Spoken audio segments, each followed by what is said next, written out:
Magandang umaga po sa inyong lahat.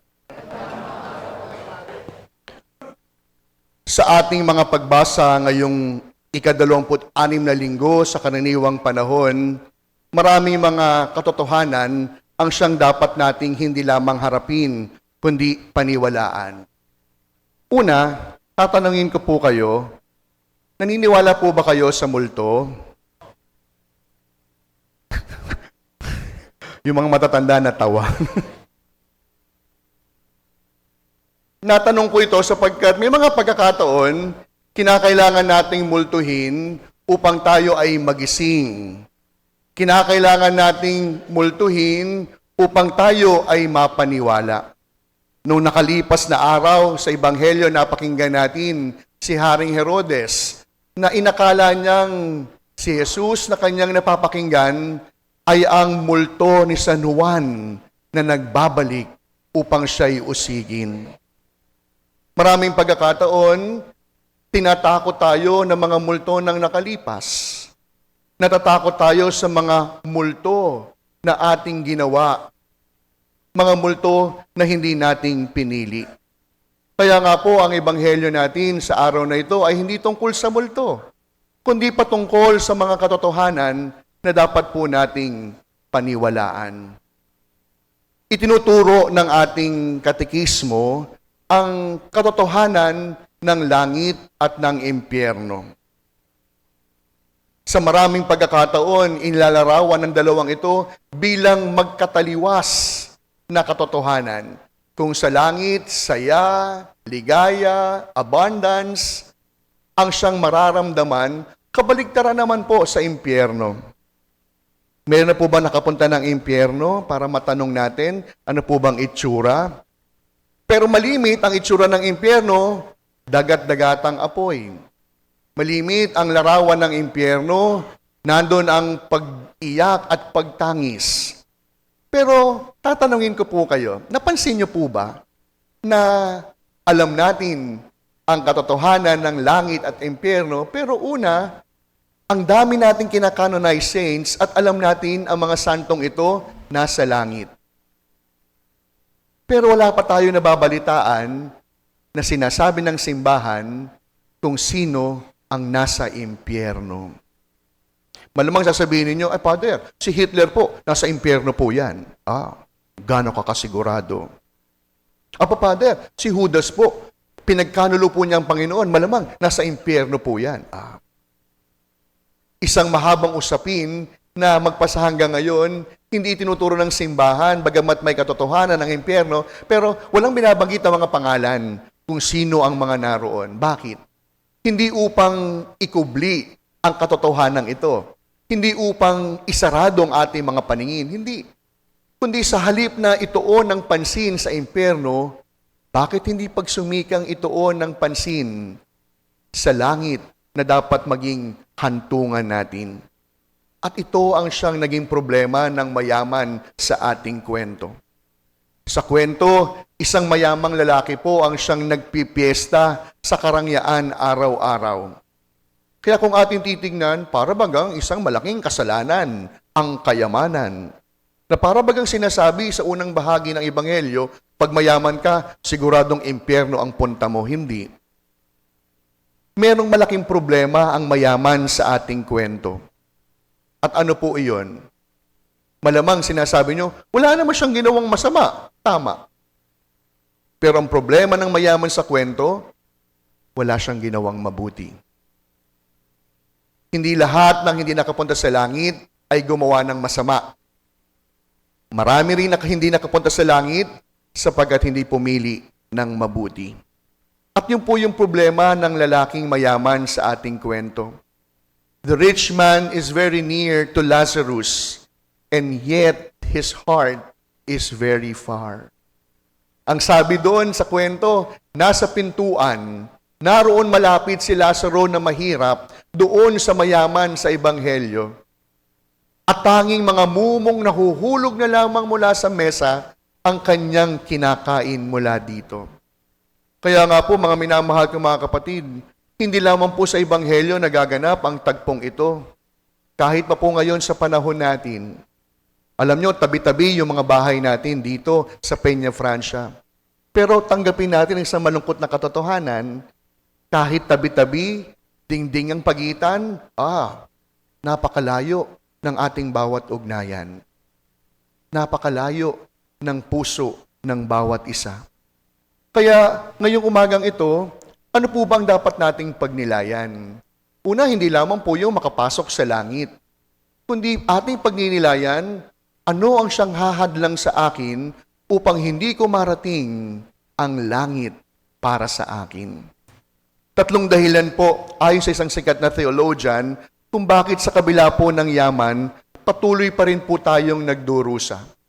3 dahilan kung bakit sa patuloy na pagsusumikap natin magkamal ng maraming salapi, marami pa rin ang nagugutom.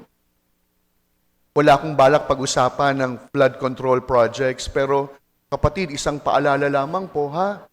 Kung magpasa hanggang ngayon, wala tayong pakiramdam sa bilyong-bilyong nawawala sa kaban ng bayan, may problema ka. Kaya ano po yung 3 dahilan kung bakit patuloy po tayong nagdurusa? Ano po yung 3 dahilan na magsisilbing hadlang upang makamit natin ang langit para sa atin? Una, tayo po ay patuloy na namumuhay sa kultura ng pagkamkam. Hindi po tayo kasi marunong makontento. Ang lahat ng ibig natin, nais nating makuha. Lahat ng iniisip natin, ibig natin makamit. Kaya nga po, dahil sa kultura ng pagkamkam, maraming tao ang siyang nawawalan. Sa kultura ng pagkamkam, maraming tao ang siyang nagugutom. Natatandaan po ninyo yung community pantry noong nakalipas na pandemya? Sa bawat pagkuha, hindi lamang sarili ang iisipin, kundi sa bawat pagkuha doon sa pantry, aalalahanin din ang kapwang kagaya natin. Kaya ang unang hadlang para hindi tayo makapasok sa langit ay ang pamumuhay sa kultura ng pagkamkam. Pangalawa, hindi lamang daw tayo namumuhay sa kultura ng pagkamkam. Tayo rin ay namihasa sa kultura ng pagkamanhid. Ang kabaligtaran po ng pag-ibig ay hindi galit. Ang kabaligtaran ng pag-ibig ay ano? Kawalan ng malasakit. Sapagkat ang pag-ibig may pakiramdam, may nararamdaman. At kapag sinabing kabaligtaran, ito'y taliwas sa kung ano ang meron. Kaya ang kabaligtaran ng pag-ibig, yung wala ka ng nararamdaman. Yung wala ka ng pakialam sapagkat wala ka ng malasakit. At kailan po nangyayari iyon? Kapag po daw tayo ay kontento na sa ating sitwasyon. Kapag kumakain 3 beses isang araw, may merienda pa, pag merong laman ng bawat bulsa, komportable ka na sa iyong sitwasyon sapagkat hindi mo nararamdaman ang pagkagutom. Kaya nga po mga minamahal kong mga kapatid, tandaan natin, meron tayong kasabihan, ang sakit ng kalingkingan, dama ng buong katawan. May katotohanan? Hindi. Depende. Sapagkat kung kayang damahin ng pinakamaliit o ang pinakamalaki, ang pinagdaraanan ng pinakamaliit, doon lamang masasabing may pakailam ang sambayanan. Kaya alam niyo, hindi man po sa pagmamalaki, malimit ko po itong finiflex po sa inyo, sapagkat bilang inyong pari, ito po ang pinaka-proud po ako. Hindi tayo mayaman, pero hindi tayo madamot. May mga pagkakataon, na pagsasabihan ko po yung ating mga staff, kapag sila'y nagtataboy, pag sila'y nagsasabing, wala tayong bigas ngayon, lagi ko sasabihin, kung wala, gagawa ng paraan. Hanggat humihingi tayo, hanggat tayo'y umaasa sa kabutihan ng iba, wala tayong karapatang magdamot. At kahit kayo, habang kayo po'y nakakaranas sa kabutihan ng iba, walang dahilan para maging madamot. Sapagat ang palad na nakakuyom, walang biyayang matatanggap. Ang palad na nakasara, walang pagpapala na makakamit. Kaya ito po yung pangalawang bagay na humahadlang sa atin upang hindi makapasok sa langit, ang pamumuhay sa kultura ng pagkamanhid. Mga minamahal ko mga parishioners, huwag po sanang dumating yung panahon na hindi tayo tutulong, hindi dahil wala tayong maibibigay. Huwag sanang dumating ang panahon na hindi tayo tutulong sapagkat wala tayong pakiramdam. Pinamanhid tayo ng ating kawalan ng tunay na malasakit. At ang pangatlong bagay na hahadlang sa atin upang hindi makapasok sa langit, namumuhay tayo sa kultura ng walang Diyos. Nabubuhay tayo na parang walang langit. Sabi nga ng isang kasabihan, drink now, be merry, for tomorrow we shall die. Hindi. Mamuhay na parang may langit. Mapuhay na parang may langit na para sa atin, nagsusumikap gumawa ng mabuti. Hindi ko po alam kung ano po ang inyong motivation sa paggawa ng tama. O hindi ko alam kung gaano ko kasigurado kung bakit gumagawa ng mabuti. Pero kapatid, kung meron mang isang motivation na pwedeng humubog ng iyong pagkatao sa paggawa ng mabuti, ang katotohanan, sa paggawa ko ng tama, langit ang punta ko. Meron pa nga pong isang sikat na pelikula, Heaven Can Wait. Marami doon tao hindi gumagawa ng mabuti sapagkat para sa kanila, kaya maghintay ng langit. Mabait naman ng Diyos. Hindi po. Kagaya ng aking paalala, may mga tao hindi nakapasok sa langit hindi dahil gumawa ng masama. May mga tao hindi nakapasok sa langit sapagkat hindi gumawa ng mabuti. Malalaman lamang po natin tayo namumuhay sa kultura ng may Diyos kapag handa po nating damahin ang paghihirap ng iba. Malalaman lamang natin na namumuhay tayo sa kultura ng may Diyos kapag handa tayong magmalasakit para sa kapwang nangangailangan. Malalaman lamang natin na ang Diyos ang siyang namumuhay sa atin kapag handa nating sungkitin ang langit na para sa atin. Kaya sa pagpapatuloy po ng ating pagdiriwang, siguro pwede tayong maniwala sa multo. Multo sapagkat ito po yung mga bagay na pinili nating hindi gawin. Multo sapagkat ito po yung mga sitwasyon na mas pinili nating mawala ng pakialam at malasakit. At huwag sanang dumating ang panahon na mismong yung mga hindi natin ginawa, mumultuhin tayo upang tayo ay mapaalalahanan.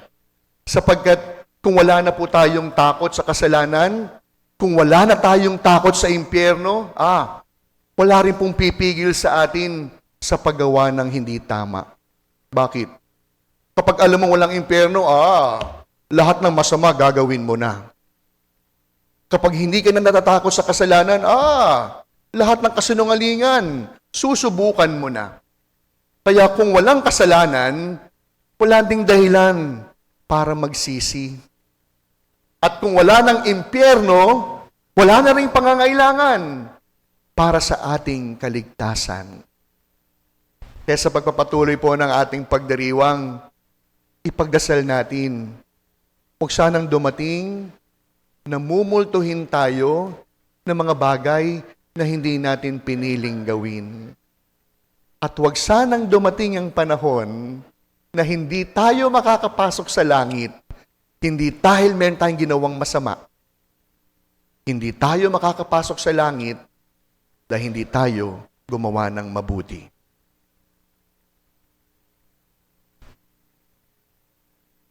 Amen.